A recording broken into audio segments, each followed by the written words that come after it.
ನಮಸ್ಕಾರ. 2020 ನವೋದಯ ಕನ್ನಡ ಮೀಡಿಯಂ ಪ್ರಶ್ನೆ ಪತ್ರಿಕೆಗಳು 1 ರಿಂದ 4ರಲ್ಲಿ ಪ್ರತಿಯೊಂದರಲ್ಲಿ ABCD ಎಂಬ ಅಕ್ಷರಗಳ 4 ಆಕೃತಿಗಳನ್ನು ಕೊಡಲಾಗಿದೆ. 1 B, 2 D,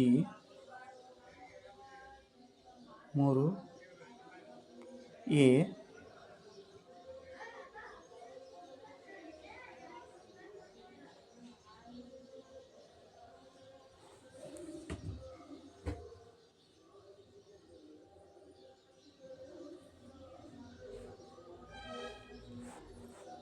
3ನೇದು D ಆಗ್ತಕ್ಕಂಥದ್ದನ್ನು ನಾವು ನೋಡ್ತೀವಿ.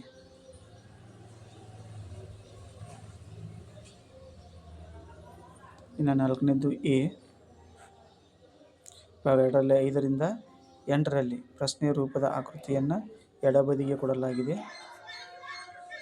5ನೇ ಆಕೃತಿಯನ್ನು ನೋಡಿದಾಗ ಯಾವ ಆಕೃತಿ ಹೋಲುತ್ತದೆ ಅನ್ನೋದನ್ನು ನಾವು ನೋಡಬೇಕಾಗುತ್ತದೆ. B. 6ನೇದು C ಆಗ್ತಕ್ಕಂಥದ್ದನ್ನು ನೋಡ್ತೀವಿ. 7ನೇದು B ಆಗ್ತಕ್ಕಂಥದ್ದು ನೋಡ್ತೀವಿ. 8ನೇದು ಒಂದು ಚಕ್ರದ ರೇಖೆಗಳನ್ನು ನೋಡಿದಾಗ B ಆಗ್ತಕ್ಕಂಥದ್ದು ನೋಡ್ತೀವಿ. ಇನ್ನು ಭಾಗ 3ರಲ್ಲಿ 9 ರಿಂದ 12ರಲ್ಲಿ ಎಡಬದಿಗೆ ಕೊಟ್ಟಿರುವ ಪ್ರಶ್ನೆ ರೂಪದ ಆಕೃತಿಯಲ್ಲಿ ಅದರ ಒಂದು ಭಾಗವನ್ನು ಲೋಪಗೊಳಿಸಲಾಗಿದೆ. 9ನೇದು D ಆಗ್ತಕ್ಕಂಥದ್ದು ನೋಡ್ತೀವಿ. 10ನೇದು B. 11 ಯಾವ ಭಾಗ ಅಂದರೆ A. 12 ಯಾವ ಭಾಗ ಅಂದರೆ D ಆಗ್ತಕ್ಕಂಥದ್ದು ನೋಡ್ತೀವಿ. ಅರ್ಧ ಭಾಗವನ್ನು ಕೂಡಿಸಿದಾಗ ಅಲ್ಲಿ ಒಂದು ಮಧ್ಯದಲ್ಲಿ ವೃತ್ತ ಆಗ್ತಕ್ಕಂಥದ್ದು ನೋಡ್ತೀವಿ.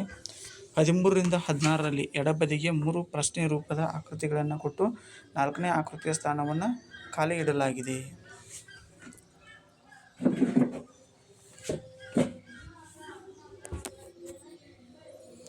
ಹದಿಮೂರನೇ ಪ್ರಶ್ನೆಯನ್ನು ಕೊಟ್ಟಿರ್ತಕ್ಕಂಥ ಒಂದು ವಿಷಯದಲ್ಲಿ C ಆಗ್ತಕ್ಕಂಥದ್ದನ್ನು ನೋಡ್ತೀವಿ. 14ನೇದು B.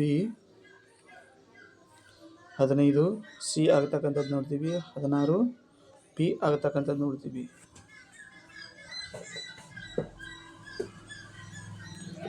17 ರಿಂದ 20ರಲ್ಲಿ 3 ಪ್ರಶ್ನೆ ರೂಪದ ಆಕೃತಿಗಳ ಅನಂತರ 4ನೇ ಆಕೃತಿಯ ಸ್ಥಾನದಲ್ಲಿ ಪ್ರಶ್ನಾರ್ಥಕ ಚಿಹ್ನೆಯನ್ನು ಕೊಡಲಾಗಿದೆ. 17 B ಆಗ್ತಕ್ಕಂಥದ್ದು ಕಾಣ್ತೀವಿ. 18 C ಆಗ್ತಕ್ಕಂಥದ್ದು ಕಾಣ್ತೀವಿ. 19 A. 20 C ಆಗ್ತಕ್ಕಂಥದ್ದನ್ನು ನೋಡ್ತೀವಿ. ಇನ್ನು 21 ರಿಂದ 24ರಲ್ಲಿ ಎಡಬದಿಗೆ ಜ್ಯಾಮಿತಿ ತ್ರಿಕೋನ ಚೌಕ ವೃತ್ತದ ಒಂದು ಭಾಗವನ್ನು ಮಾತ್ರ ಕೊಡಲಾಗಿದೆ. ಅದರ ಮಿಕ್ಕ ಭಾಗವನ್ನು ಬಲಬದಿಗೆ ಕೊಟ್ಟು ಇರ್ತಕ್ಕಂಥದ್ದನ್ನು ನೋಡ್ತೀವಿ. ಇಲ್ಲಿ ಯಾವ ಭಾಗವನ್ನು ಕೂಡಿಸಿದಾಗ ಅದು ತ್ರಿಭುಜವಾಗ್ತಕ್ಕಂಥದ್ದು ನೋಡ್ತೀವಿ. 21ನೇ ಪ್ರಶ್ನೆಯನ್ನು ನೋಡಿದಾಗ D. 22ನೇದು ಯಾವ ಭಾಗವನ್ನು ಕೂಡಿಸಿದಾಗ ಚೌಕಾಕೃತಿ ಆಗ್ತಕ್ಕಂಥದ್ದನ್ನು ಕಾಣ್ತೀವಿ. B. 23 ಯಾವ ಭಾಗವನ್ನು ನಾವು ಕೂಡಿಸಿದಾಗ ಅದು ತ್ರಿಭುಜವಾಗುತ್ತದೆ ಅನ್ನೋದನ್ನು ನೋಡ್ತೀವಿ. C. 24 ಯಾವ ಭಾಗವನ್ನು ಕೂಡಿಸಿದಾಗ ವೃತ್ತ ಮತ್ತು ಚಕ್ರ ಆಗತಕ್ಕಂಥದ್ದು ನೋಡಿದಾಗ B. ಇನ್ನು ಭಾಗ 8 25 ರಿಂದ 28ರಲ್ಲಿ ಪ್ರಶ್ನೆ ರೂಪದ ಒಂದು ಆಕೃತಿಯನ್ನು ಕೊಡಲಾಗಿದೆ. ಅಂದ್ರೆ ಕನ್ನಡಿಯಲ್ಲಿ ಯಾವ ರೀತಿ ಚಿಹ್ನೆಗಳು ಕಂಡಾಗ ಆ ಭಾಗ ಸಮಹಂತತೆ ಅನ್ನೋದನ್ನು ನೋಡಿದ್ದೀವಿ. 25ನೇ ಪ್ರಶ್ನೆಯನ್ನು ನೋಡಿದಾಗ ಇಲ್ಲಿ 25ನೇ ಪ್ರಶ್ನೆಯಲ್ಲಿ ಉದಾಹರಣೆ ಕೊಟ್ಟಿರ್ತಕ್ಕಂಥ ಚಿತ್ರದಲ್ಲಿ X ಮೊದಲನೇದಾಗಿ ಬಂದರೆ D ನಾವು ಆಪ್ಷನ್ ಉತ್ತರವನ್ನು ನೋಡಿದಾಗ ಕೊನೆಯಲ್ಲಿ ಬರ್ತಕ್ಕಂಥದ್ದನ್ನು ನೋಡ್ತೀವಿ. ಇದೇ ರೀತಿ 26ನೇ ಪ್ರಶ್ನೆಗೆ A ಆಗ್ತಕ್ಕಂಥದ್ದನ್ನು ನೋಡ್ತೀವಿ. 27 ಏನಾಗುತ್ತದೆ ಅಂದ್ರೆ C ಆಗತಕ್ಕಂಥದ್ದು ಕಾಣ್ತೀವಿ. 28ನ ನೋಡಿದಾಗ B ಆಗತಕ್ಕಂಥದ್ದನ್ನು ನೋಡ್ತೀವಿ. 29 ರಿಂದ 32ರಲ್ಲಿ ಎಡಭಾಗದ ಪ್ರಶ್ನೆ ರೂಪದ ಆಕೃತಿಗಳಲ್ಲಿ ತೋರಿಸಿದಂತೆ ಒಂದು ಕಾಗದ ಹಾಳೆಯನ್ನು ಮಡಚಲಾಗಿದೆ, ತೂತು ಮಾಡಲಾಗಿದೆ ಮತ್ತು ಬಲಭಾಗದಲ್ಲಿ ABCD ಎಂಬ ಅಕ್ಷರಗಳ 4 ಉತ್ತರ ರೂಪದ ಆಕೃತಿಗಳನ್ನು ಕೊಡಲಾಗಿದೆ. 29ನೇ ಪ್ರಶ್ನೆಯನ್ನು ನೋಡಿದಾಗ B. 30ನೇ ಪ್ರಶ್ನೆಯನ್ನು ನೋಡಿದಾಗ D. 31 ನೋಡಿದಾಗ A. 32 ನೋಡಿದಾಗ C.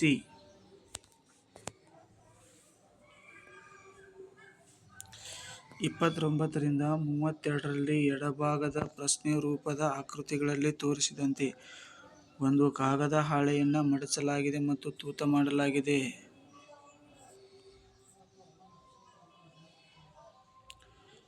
29ನೇ ಪ್ರಶ್ನೆ B. 30ನೇ ಪ್ರಶ್ನೆ D. 32ನೇ ಪ್ರಶ್ನೆ B. 31ನೇ ಪ್ರಶ್ನೆ ಎ. 32ನೇ ಪ್ರಶ್ನೆ ಸಿ ಆಗ್ತಕ್ಕಂಥದ್ದು ನೋಡ್ತೀವಿ. 36ರಿಂದ 39ರಲ್ಲಿ ಎಡಬದಿಗೆ ಕೊಟ್ಟ ಪ್ರಶ್ನೆ ರೂಪದ ಆಕೃತಿಗಳನ್ನು ಬಲಭಾಗದಲ್ಲಿ ಕೊಟ್ಟಿರ್ತಕ್ಕಂಥ ABCD ಅಕ್ಷರಗಳ 4 ಉತ್ತರ ರೂಪದ ಆಕೃತಿಗಳನ್ನು ಗಮನಿಸಬೇಕಾದಂತ ನೋಡ್ತೀವಿ. ಯಾವ ಚಿತ್ರ ಸಮಹಂತತೆ ಅನ್ನೋದನ್ನು ನೋಡ್ತೀವಿ. 33ನೇದರಲ್ಲಿ ಬಿ. 34ನೇದು ಯಾವ ಚಿತ್ರ ಸಮಹಂತತೆ ಅಂದರೆ ಇಲ್ಲಿ ಬಿ. 35 ಬಿ. 36 ಡಿ ಆಗತಕ್ಕಂಥದ್ದನ್ನು ನೋಡ್ತೀವಿ. 37ರಿಂದ 40ರಲ್ಲಿ ಎಡಭಾಗದಲ್ಲಿ ಒಂದು ಪ್ರಶ್ನೆ ರೂಪದ ಆಕೃತಿಯನ್ನು ಮತ್ತು ಬಲಭಾಗದಲ್ಲಿ ABC ಮತ್ತು ಡಿ ಎಂಬ ಅಕ್ಷರಗಳ 4 ಉತ್ತರ ರೂಪದ ಆಕೃತಿಗಳನ್ನು ಕೊಡಲಾಗಿರ್ತಕ್ಕಂಥದ್ದನ್ನು ನೋಡ್ತೀವಿ. 37 ಬಿ ಆಕೃತಿ, 38 ಬಿ, 39 ಡಿ, 40 ಸಿ. ಅಂಕಗಣಿತ 41ರಿಂದ 60ರಲ್ಲಿ ಪ್ರತಿಯೊಂದು ಪ್ರಶ್ನೆಗಳನ್ನು ಕೊಡ್ತಕ್ಕಂಥದ್ದು ಕಾಣ್ತೀವಿ. ಎಕ್ಸಿನ ಯಾವ ಮೌಲ್ಯವು ಈ ಕೆಳಗಿನ ಹೇಳಿಕೆಯನ್ನು ನಿಜವಾಗಿಸುತ್ತದೆ? 3.11 7 ಇಂಟು 5ನೇ 11 ಭಾಗಲೆ 7ನೇ 3 ಇಂಟು ಎಕ್ಸ್ = 3ನೇ 4. ಉತ್ತರ ಬಿ ಆಗತಕ್ಕಂಥದ್ದನ್ನು ಕಾಣ್ತೀವಿ. ಒಂದು ಹಿಂಡಿನ ಹಕ್ಕಿಗಳಲ್ಲಿ 4ನೇ 1 ಭಾಗವು ನದಿ ದಡದಲ್ಲಿದೆ ಮತ್ತು ಆ ಹಿಂಡಿನ 5ನೇ 1 ಭಾಗವು ಅವುಗಳ ಗೂಡಿನಲ್ಲಿವೆ. ಉಳಿದ 22 ಪಕ್ಷಿಗಳು ಆಹಾರ ಹುಡುಕಿಕೊಂಡು ಅಲೆದಾಡುತ್ತವೆ. ಗೂಡಿನಲ್ಲಿರುವ ಪಕ್ಷಿಗಳ ಸಂಖ್ಯೆ ಎಷ್ಟು? 8. 43ನೇ ಪ್ರಶ್ನೆ. ಅಮಿತ್ 1200 ರೂಪಾಯಿಗೆ ಒಂದು ಟೇಬಲ್ ಖರೀದಿಸಿ ಅದರ ದುರಸ್ತಿಗಾಗಿ 200 ಖರ್ಚು ಮಾಡಿದ್ದಾನೆ. ಅವನು ಅದನ್ನು 1680ಗೆ ಮಾರಾಟ ಮಾಡಿದನು. ಅವನಿಗೆ ಆಗುವ ಲಾಭ ಅಥವಾ ನಷ್ಟದ ಶೇಕಡ? 20ರಷ್ಟು ಲಾಭ.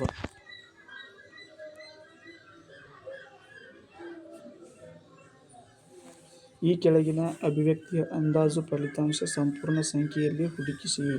49.6 ಇಂಟು 10ನೇ 2 - 7.1 ಇಂಟು 29.7 5.1 ಇಂಟು 20.1 ಡಿ 190. 45ನೇ ಪ್ರಶ್ನೆ. ಒಂದು ವೇಳೆ 15 - 15 / 15 ಇಂಟು 6 = ಎಕ್ಸ್ ಆಗಿದ್ದರೆ ಆಗ ಎಕ್ಸಿನ ಮೌಲ್ಯವು 9. ಒಂದು ಚೌಕ ಮತ್ತು ಒಂದು ಆಯತವು ಒಂದೇ ಪರದೆಯನ್ನು ಹೊಂದಿರುತ್ತವೆ. ಚೌಕದ ಬದಿ 16 ಮೀಟರ್ ಮತ್ತು ಆಯತದ ಉದ್ದವು 16 ಮೀಟರ್ ಆಗಿದ್ದರೆ ಆಯತದ ಅಗಲವು 14 ಮೀಟರ್.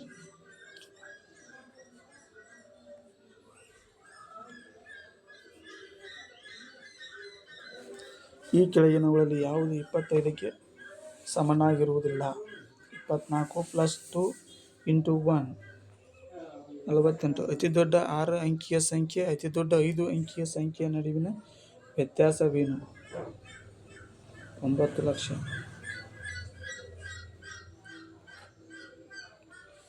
175 ಗ್ರಾಮಿನ 10% 5% ಯಾವ ಮೌಲ್ಯಕ್ಕೆ ಸಮನಾಗಿರುತ್ತದೆ? 0.75 ಗ್ರಾಂ. 640ರ ಅವಿಭಾಜ್ಯ ಅಪವರ್ತೀಕರಣವು ಡಿ ಆಗಿರ್ತಕ್ಕಂಥದ್ದನ್ನು ಕಾಣ್ತೀವಿ.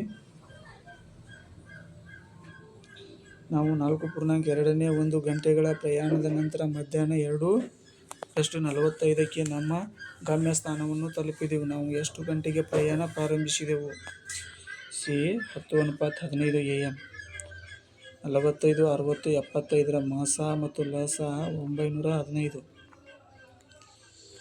ಪ್ರತಿ ಗಂಟೆಯ ಅಳತೆ 25 centimetre into 11.25 centimetre into 6 centimetre ಆಗಿದ್ದರೆ 8 ಮೀಟರ್ ಉದ್ದ, 6 ಮೀಟರ್ ಎತ್ತರ, 22.5 ಸೆಂಟಿಮೀಟರ್ ದಪ್ಪವಿರುವ ಗೋಡೆ ಕಟ್ಟಲು ಎಷ್ಟು ಇಟ್ಟಿಗೆಗಳು ಬೇಕಾಗುತ್ತವೆ?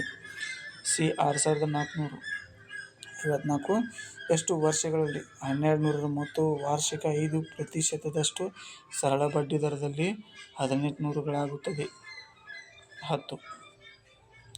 ಒಂದು ಉದ್ಯಾನವನವು 500 ಮೀಟರ್ ಉದ್ದ, 750 ಮೀಟರ್ ಅಗಲವಿದೆ. ಒಬ್ಬ ಸೈಕ್ಲಿಸ್ಟ್ ಈ ಉದ್ಯಾನದ 4 ಸುತ್ತುಗಳನ್ನು ಸುತ್ತಬೇಕಾಗಿದೆ. ಅವನು ಗಂಟೆಗೆ 4.5 ಕಿಲೋಮೀಟರ್ ವೇಗದಲ್ಲಿ ಚಲಿಸಿದರೆ ಅವನು 4 ಸುತ್ತುಗಳನ್ನು ಸುತ್ತಲು ತೆಗೆದುಕೊಳ್ಳುವ ಒಟ್ಟು ಸಮಯ ಎಷ್ಟು? ಡಿ 4 ಗಂಟೆಗಳು. 56. 140.75 ಇಂಟು 0.01 ಇದಕ್ಕೆ ಸಮನಾಗಿದೆ. ಸಿ 1.4075.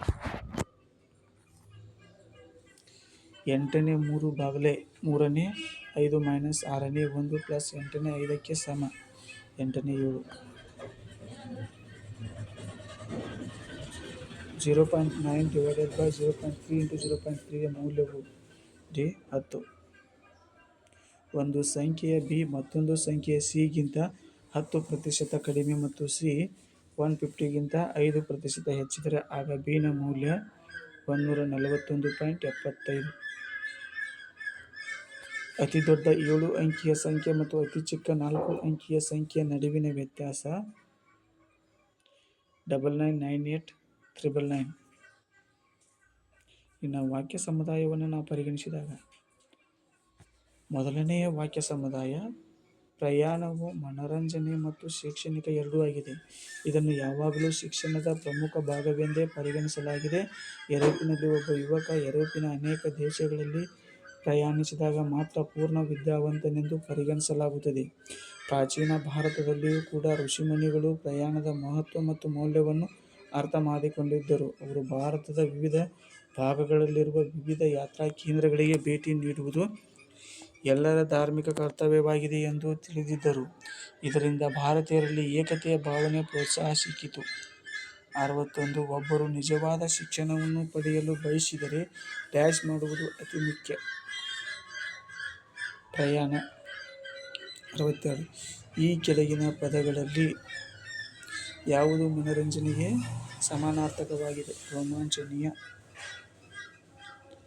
ಯಾತ್ರಿಕ ಕೇಂದ್ರಗಳಿಗೆ ಭೇಟಿ ನೀಡುವುದನ್ನು ಪ್ರಾಚೀನ ಭಾರತದಲ್ಲಿ ಪವಿತ್ರವೆಂದು ಪರಿಗಣಿಸಲಾಗಿತ್ತು. 64. ಜನರು ಸಾಕಷ್ಟು ಪ್ರಯಾಣಿಸಿದರೆ ಇತರರೊಂದಿಗೆ ಏಕತೆಯ ಭಾವನೆ ಇರುತ್ತದೆ. 65. ಋಷಿ ಎಂದರೆ ಕಲಿತ ವ್ಯಕ್ತಿ.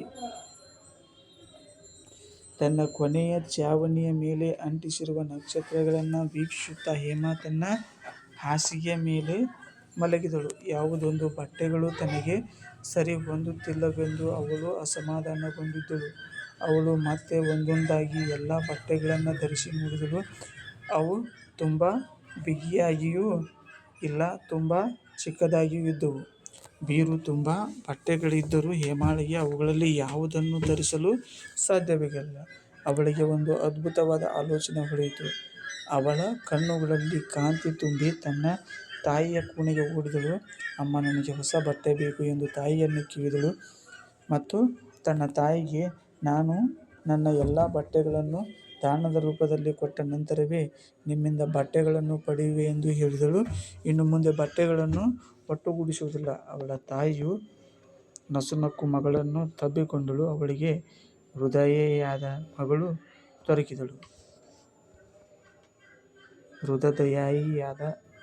ದೊರಕಿದಳು.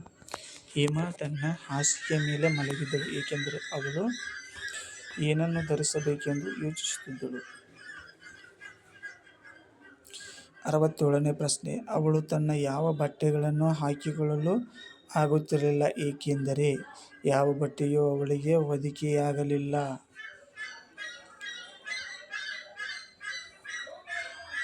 68. ಒಟ್ಟುಗೂಡಿಸುವ ಪದದ ಸಮಾನಾರ್ಥಕ ಪದ ಶೇಖರಿಸು. 69. ಹೇಮಾ ದಾನ ಮಾಡುವ ಹುಡುಗಿ. 70. ದಾನ ಮಾಡು ಎಂಬ ಪದದ ವಿರುದ್ಧಾರ್ಥಕ ಪದ ಪಡೆ. ವಾಕ್ಯ ಸಮುದಾಯ. ಪ್ರತಿ ವರ್ಷವೂ ಅಸಂಖ್ಯಾತ ಜೀವಗಳು ಮತ್ತು ಶತಕೋಟಿ ರೂಪಾಯಿಗಳ ನಷ್ಟಕ್ಕೆ ಬೆಂಕಿ ಕಾರಣವಾಗಿದೆ. ಅಗ್ನಿಶಾಮಕ ದಳದವರು ಜನರು ಮತ್ತು ಅವರ ಆಸ್ತಿಯನ್ನು ಗಾಯ ಮತ್ತು ಹಾನಿಯಿಂದ ರಕ್ಷಿಸಲು ಸಹಾಯ ಮಾಡುತ್ತಾರೆ. ಅವರು ಪ್ರತಿ ಕೆರೆಗೆ ಪ್ರತಿಕ್ರಿಯಿಸಿದಾಗಲೆಲ್ಲ ತಮ್ಮ ಜೀವವನ್ನೇ ಪಣವಾಗಿ ಇಡುತ್ತಾರೆ. ಕರ್ತವ್ಯದಲ್ಲಿರುವ ಅಗ್ನಿಶಾಮಕ ದಳದವರು ಯಾವುದೇ ಅನಾಹುತ ಸಂಭವಿಸುವ ಬಗ್ಗೆ ನಿಮಿಷಗಳಲ್ಲಿ ಪ್ರತಿಕ್ರಿಯಿಸಲು ಸಿದ್ಧವಾಗಿರಬೇಕು. ಪ್ರತಿ ಅಗ್ನಿಶಾಮಕ ಸ್ಥಳದಲ್ಲಿ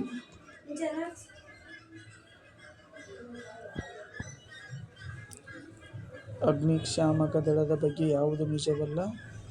ಅವರು ಯಾವುದೇ ಕಾರಣಕ್ಕೂ ತಮ್ಮ ಜೀವವನ್ನು ಅಪಾಯಕ್ಕೆ ಒಡ್ಡುತ್ತಿಲ್ಲ. ಅಗ್ನಿಶಾಮಕ ದಳದವರು ಬೆಂಕಿಯನ್ನು ನಂದಿಸಲು ತಯಾರಿ ನಡೆಸಬೇಕಾದುದು ನಿಮಿಷಗಳಲ್ಲಿ. ಅಗ್ನಿಶಾಮಕ ದಳದವರು ಜೀವವನ್ನು ಪಣಕ್ಕೆ ಇಡುತ್ತಾರೆ, ಏಕೆಂದರೆ ಅವರು ಬೆಂಕಿಯೊಂದಿಗೆ ಹೋರಾಡುತ್ತಾರೆ. 74ನೇ ಪ್ರಶ್ನೆ ಬಿ, 75 ಬಿ, ಇನ್ನು 76 C, 77 D, 78 A, 79 A, 80 B. ಧನ್ಯವಾದಗಳು. ಮುಂದಿನ ವಿಡಿಯೋನ ನೋಡೋಣ.